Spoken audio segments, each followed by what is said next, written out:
ગઈ તારીખ 4/8/26ના વહેલી સવારે ગુંદાળા ફાટક ગોંડલ પાસે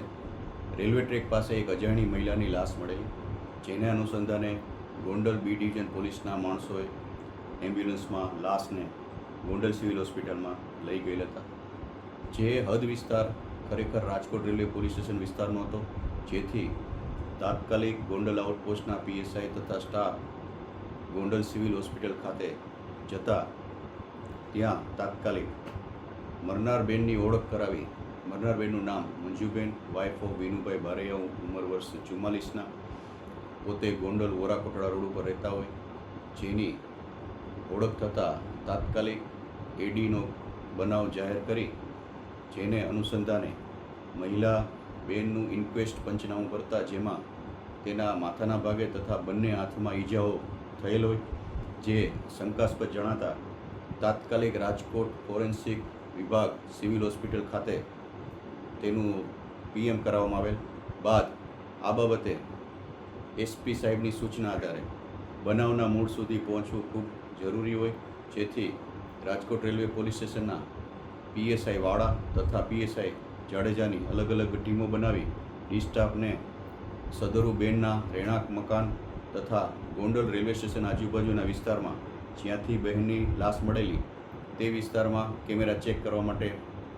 બનાવેલી ટીમ, જેને અનુસંધાને આગલી રાતે સદરુ બેનની સાથે એક અજાણ્યો ઈસમ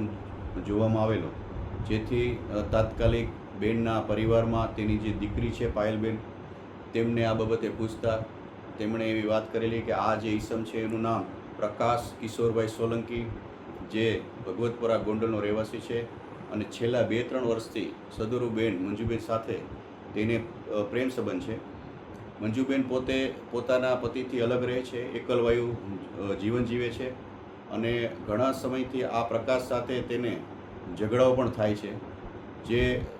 લગ્નના દબાણ બાબતે આ બેન પ્રકાશ સાથે ઝઘડાઓ કરતા હોય છે,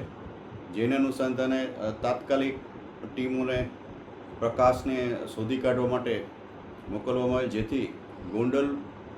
બી ડિવિઝન પોલીસ સ્ટેશનના સ્ટાફને સાથે રાખી ગોંડલમાંથી સદરુ પ્રકાશ કિશોરભાઈ સોલંકીને ઝડપી પાડી યુક્તિ પ્રયુક્તિથી પૂછપરછ કરતા પોતે પોલીસ સામે ભાંગી પડતા પોતે કબૂલાત આપેલ કે મરનાર મંજુબેન સાથે પોતાના પ્રેમ સંબંધ છે અને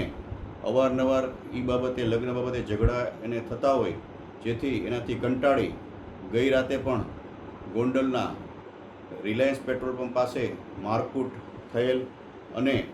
પછી બેનને સમજાવી પોતે રેલવે ટ્રેક બાજુ આવતા જ્યારે બેન સાથે ઝઘડો થયેલો હોય અને પછી અચાનક આ પ્રકાશને એવો વિચાર આવેલો કે સામેથી ટ્રેન આવે છે, તો આ બેનને સમજાવી ત્યાં લઈ ગયા ટ્રેક પાસે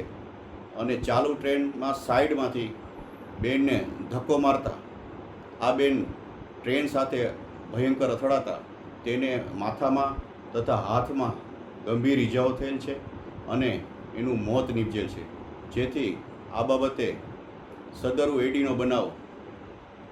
મર્ડરમાં કન્વર્ટ થયેલ છે, જેથી રાજકોટ રેલવે પોલીસ સ્ટેશનમાં તાત્કાલિક મર્ડરનો ગુનો દાખલ કરી તપાસ સંભાળતા સદરુ આરોપીને અટક કરવા ઉપર અને બનાવને અનુસંધાને પુરાવા મેળા ઉપર અને આરોપીના કોર્ટમાંથી નામદાર કોર્ટમાંથી પોલીસ રિમાન્ડ મેળા ઉપર હાલની તપાસ ચાલુ છે. Follow for more updates. VRM9 News.